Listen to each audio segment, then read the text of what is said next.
திருச்சிற்றம்பலம். வணக்கம்.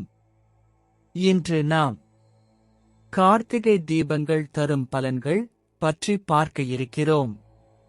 கார்த்திகை தினமன்று குறைந்தபட்சம் 27 விளக்குகள் ஏற்றப்பட வேண்டும்.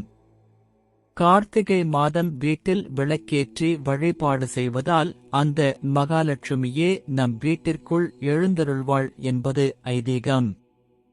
வெள்ளி, தங்கம், பஞ்சலோகம் என எந்த விளக்கையும் ஏற்றலாம்.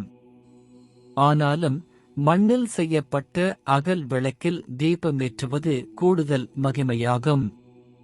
அகல் விளக்கேற்றி வழிபடும்போது செல்வ வளம் பெருகும்.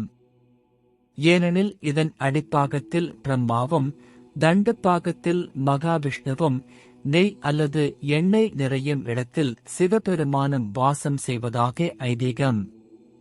அதேபோல தீபத்தில் மகாலட்சுமி, சரஸ்வதி தேவி, பார்வதி தேவி என முப்பெருந்தேவியர் உறைந்துள்ளனர்.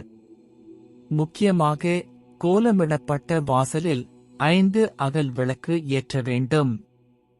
விளக்கேற்றும் போது ஒரு முகம் ஏற்றினால் நினைத்த செயல்கள் நடக்கும். 2 முகம் ஏற்றினால் குடும்ப ஒற்றுமை கிட்டும். 3 முகம் ஏற்றினால் புத்திரதோஷம் நீங்கும். 4 முகம் ஏற்றினால் செல்வம் சேரும், சர்வபீடை நிவர்த்தி ஆகும்.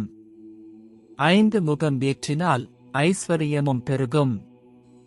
இன்னல்கள் நீங்க கிழக்கு திசை நோக்கி தீபம் ஏற்றலாம்.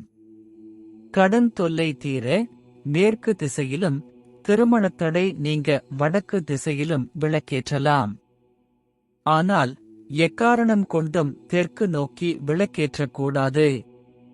வீட்டின் எல்லா இடங்களிலும் தீபங்களை வரிசையாக ஏற்றி வைத்து வழிபட்டால் குறைவற்ற மகிழ்ச்சி உண்டாகும். இந்த கார்த்திகை தீப திருவிழா உங்கள் குடும்பத்துக்கும் வாழ்க்கைக்கும் நலன்களையும் ஒளியையும் அளிக்கச் செய்யட்டும். திருச்சிற்றம்பலம்.